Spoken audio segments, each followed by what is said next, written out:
ನಾನು ಇವತ್ತು ಹೇಳ್ತೇನೆ ಮುಖ್ಯಮಂತ್ರಿಗಳಿಗೆ, ಈ ಒಂದು ಬಿಡದಿಯ ರೈತರ ಹೋರಾಟ ಯಾವಾಗ ಬೇಕಾದ್ರೂ ಸಿದ್ಧ ಇದ್ದೀನಿ. ಆದರೆ ಚರ್ಚೆ ಆಗಬೇಕಾದ್ದು ಇಲ್ಲಿಯ ರೈತರೇನಿದ್ದಾರೆ ಅವ್ರ ಮಧ್ಯದಲ್ಲಿ ಚರ್ಚೆ ಆಗಬೇಕು. ಒಂದು ಕೆಲಸ ಮಾಡಿ, ನಾನು ಹಿಂದೆ 3 ಬಾರಿ ಭಾಗದ ರೈತರನ್ನ ಹೆಣ್ಣು ಮಕ್ಕಳಾದಿಯಾಗಿ ಕೃಷ್ಣ ಕಚೇರಿನಲ್ಲಿ ಕರೆದು ಮೀಟಿಂಗ್ಗಳ ಮಾಡಿದ್ದೀನಿ. ಹಲವಾರು ಜನ ಗೊತ್ತಿದೆ ಅವತ್ತು ನಾನೇನು ಮೀಟಿಂಗ್ ಮಾಡಿದ್ದೀನಿ ಅಂತ. ಕರೀದಿದೆ, ಎಲ್ಲಾರನು ಚರ್ಚೆ ಮಾಡೋಣ.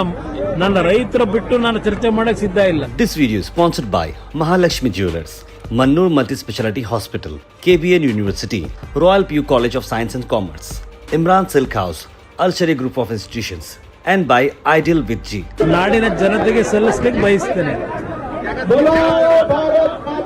ಇಲ್ಲಿ ಇವತ್ತು ನನ್ನದ ಯಾವುದೇ ನನ್ನಿಂದ ಪ್ರತಿಷ್ಠೆ ಅಂತಕ್ಕಂಥ ಪ್ರಶ್ನೆ ಇಲ್ಲ. ಇವತ್ತು ನಾನು ಇಲ್ಲಿ ಬರ್ತಕ್ಕಂಥದ್ದಕ್ಕೆ 2 ಪತ್ರ ಏನು ಬರೆದಿದ್ದೇನೆ ಮುಖ್ಯಮಂತ್ರಿಗಳಿಗೆ.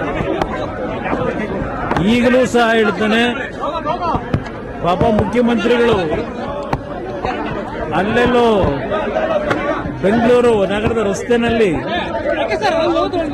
ಒಂದು 15 ಲಕ್ಷ ಸಸಿ ನೆಡ್ತಾರಂತೆ. ಇವತ್ತು ಕೆಂಪೇಗೌಡ ಜಯಂತಿ ಸಂದರ್ಭದಲ್ಲಿ 15 ಲಕ್ಷ ಅಲ್ಲಿ ಸಸಿ ನೆಡಕ್ ಹೊರಟವ್ರೆ. ಇಲ್ಲಿ 10 ಲಕ್ಷ ಬೆಳೆದಿರ್ತಕ್ಕಂಥ ಉತ್ಕೃಷ್ಟವಾದಂಥ ಮರಗಳನ್ನ, ತೆಂಗಿನ ಗಿಡ, ಮರದ ಅಡಿಕೆ ಗಿಡಗಳನ್ನ ಕಟ್ ಮಾಡಿ, ಬಾಳೆ ಗಿಡಗಳನ್ನ ಕಟ್ ಮಾಡಿ ಇಲ್ಲಿ ಏನೋ ಟೌನ್ಶಿಪ್ ಮಾಡಕ್ ಹೊರಟವ್ರೆ. ಅಲ್ಲಿ 15 ಲಕ್ಷ ಸಸಿ ನೆಡೋದಂತೆ, ಇಲ್ಲಿ 15 ಲಕ್ಷ ಕಟ್ ಮಾಡೋದಂತೆ. ಇದು ಇವರ ನೀತಿ. ನಾನು ಇವತ್ತು ಹೇಳ್ತೇನೆ ಮುಖ್ಯಮಂತ್ರಿಗಳಿಗೆ, ಈ ಒಂದು ಬಿಡದಿಯ ರೈತರ ಹೋರಾಟ, ಹೆಣ್ಣು ಮಕ್ಕಳು ಎಷ್ಟು ಜನ ಕೂತಿದ್ದಾರೆ ಇಲ್ಲಿ, ಯಾರು ಯಾವುದೇ ರೀತಿಯ ಕೃಷಿಯನ್ನು ನಂಬಿ ಬದುಕ್ತಾ ಇರತಕ್ಕಂಥ ಹೆಣ್ಣು ಮಕ್ಕಳು ಇಲ್ಲಿರೋರು 480 ದಿನ ಆಗಿದೆ ಅವರ ಪ್ರತಿಭಟನೆ. ಅವರ ಪ್ರತಿಭಟನೆಗೆ ನಾವು ಯಾರು ಪ್ರಚೋದನೆ ಮಾಡಿಲ್ಲ. ಇಲ್ಲಿ ಅವರ ಜಮೀನುಗಳನ್ನು ಉಳಿಸ್ಕೋಬೇಕು, ಅವ್ರ ಪೂರ್ವಿಕರ ಹುಟ್ಟಿರ್ತಕ್ಕಂಥ ಈ ಭೂಮಿನ ಉಳಿಸ್ಕೋಬೇಕು ಅಂತಕ್ಕಂಥದ್ದೇನಿದೆ, ಅದರಿಂದ ಸ್ವಪ್ರತಿಷ್ಠೆ ಬಿಟ್ಟು ರೈತರ ಭಾವನೆಗಳಿಗೆ ಸ್ಪಂದಿಸಿ ಅಂತಕ್ಕಂಥದ್ದು.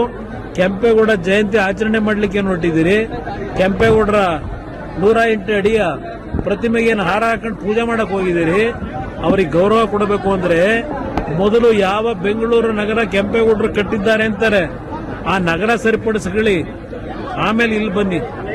ಅದರಿಂದ ಇವತ್ತು ಜನರ ಭಾವನೆಗಳಿಗೆ, ರೈತರ ಭಾವನೆಗಳಿಗೆ ಸ್ಪಂದಿಸಬೇಕು ಅನ್ನೋದು ಹೇಳ್ತೀನಿ. ಅವ್ರು ಯಾವ ಕಾರಣಕ್ಕೂ ಬರಲ್ಲ ಗೊತ್ತಿದೆ ನನಗೆ. ಅವರಿಂದ ಆಗಲ್ಲ, ನೈತಿಕತೆ ಇಲ್ಲ ಅವರಿಗೆ. ಇವತ್ತು ನಾನು ಇಲ್ಲಿ ಬನ್ನಿ ಅಂತ ಕರೆದಿದ್ದು ಅವರನ್ನ ಮುಖ್ಯಮಂತ್ರಿ ಬೀದಿಗೆ ತಂದು ನಿಲ್ಲಿಸಬೇಕು ಅಂತ ಅಲ್ಲ.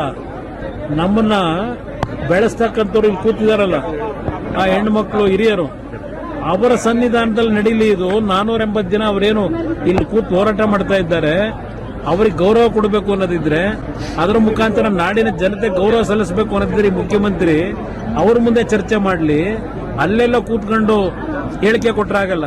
ಕುಮಾರಸ್ವಾಮಿ ಕಾರದ ಕನಸಿನ ಕೂಸು ಇದೆಲ್ಲ ಅಲ್ಲಿ ಹೇಳೋದಲ್ಲ. ಇಲ್ಲಿ ಬರೆದ್ರೆ ನಾನು ಬಂದಿದ್ದೀನಿ, ನೇರವಾಗಿ ಚರ್ಚೆ ಮಾಡಕ್ ತಯಾರಾಗಿದ್ದೀನಿ. ಅಲ್ಲೆಲ್ಲ ಧರಣಿ ಮಾಡ್ತಾವ್ರಲ್ಲ, ಈಗ ರೆಡ್ ಯಾಕೋ ಕಾಂಗ್ರೆಸ್ ಬಾವುಟ ಬಿಟ್ಬಿಟ್ಟವ್ರೆ, ಕಾಂಗ್ರೆಸ್ ಬಾವುಟ ಬಿಟ್ಬಿಟ್ಟದಂತ ರೆಡ್ ಫ್ಲಾಗ್ ಇಟ್ಕೊಂಡವ್ರೆ. ಈಗಲೂ ಹೇಳ್ತೇನೆ, ಅಲ್ಲಿ ನಿಜವಾದ ರೈತರು ಯಾರಿದ್ದಾರೆ ಈ ಭಾಗದಲ್ಲಿ, ಅವ್ರು ಬಂದ್ರೆ ಚರ್ಚೆ ಮಾಡಕ್ ತಯಾರಾಗಿಲ್ಲ. ಅವರೊಬ್ಬರ ಜೊತೆ ಡಿ.ಕೆ. ಶಿವಕುಮಾರ್ ಬರಲ್ಲ ಅಂತ ಗೊತ್ತಿದ್ರು ಕುಮಾರಸ್ವಾಮಿ ಅವರು ನಾಟಕ ಮಾಡಕ್ ಹೋಗ್ತಾ ಇದ್ದಾರೆ ಅಂತ ಬಾಲಕೃಷ್ಣ ಅವ್ರು ಹೇಳ್ತಾರೆ. ಜನರ ಮುಂದೆ ಈ ರೀತಿ ಚರ್ಚೆ ಮಾಡೋದಕ್ಕೆ ಸಾಧ್ಯ? ನಾನು ಅವ್ರು ಬರಲ್ಲ ಅಂತ ಗೊತ್ತು ನನಗೆ. ಅವ್ರು ಹೇಳಿದೇನು? ಈಗ ಅವ್ರ ಪತ್ರ ಯಾಕೆ ಬರೆದ್ರು ನನಗೆ?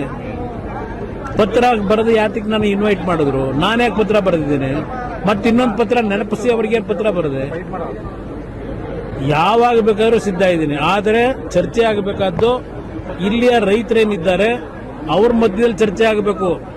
ಒಂದು ಕೆಲಸ ಮಾಡಿ, ನಾನು ಹಿಂದೆ 3 ಬಾರಿ ಭಾಗದ ರೈತರನ್ನ ಹೆಣ್ಣು ಮಕ್ಕಳಾದಿಯಾಗಿ ಕೃಷ್ಣ ಕಚೇರಿನಲ್ಲಿ ಕರೆದು ಮೀಟಿಂಗ್ಗಳ ಮಾಡಿದ್ದೀನಿ. ಹಲವಾರು ಜನ ಗೊತ್ತಿದೆ ಅವತ್ತು ನಾನೇನು ಮೀಟಿಂಗ್ ಮಾಡಿದ್ದೀನಿ ಅಂತ. ಕರೀದಿದೆ, ಎಲ್ಲಾರನು ಚರ್ಚೆ ಮಾಡೋಣ. ನನ್ನ ರೈತರ ಬಿಟ್ಟು ನಾನು ಚರ್ಚೆ ಮಾಡಕ್ ಸಿದ್ಧ ಇಲ್ಲ. ಇವರೆಲ್ಲರನ್ನು ವಿಧಾನಸೌಧಕ್ಕೆ ಕರೆದ್ರೆ ನೀವು ಕೂಡ ಕರೀಲಿ, ನನ್ನ ವಿಧಾನಸೌಧದಲ್ಲ ಅದು ಯಾವ್ದೋ ಕೃಷ್ಣ ಕಚೇರಿನೇ ಇದೆಯಲ್ಲ, ಎಲ್ಲೂ ನನಗೇನು ಪ್ರತಿಷ್ಠೆ ಇಲ್ಲ. ಬರ್ಲಿ, ಎಲ್ಲಾರನ್ನು ಕರ್ಕೊಂಡು ಹೋಗೋಣ, ಚರ್ಚೆ ಮಾಡೋಣ. This video is sponsored by Mahalakshmi Jewelers, Mannur Multi-Speciality Hospital, KBN University, Royal PU College of Science and Commerce, Imran Silk House, Al Sharia Group of Institutions, and by Ideal with G.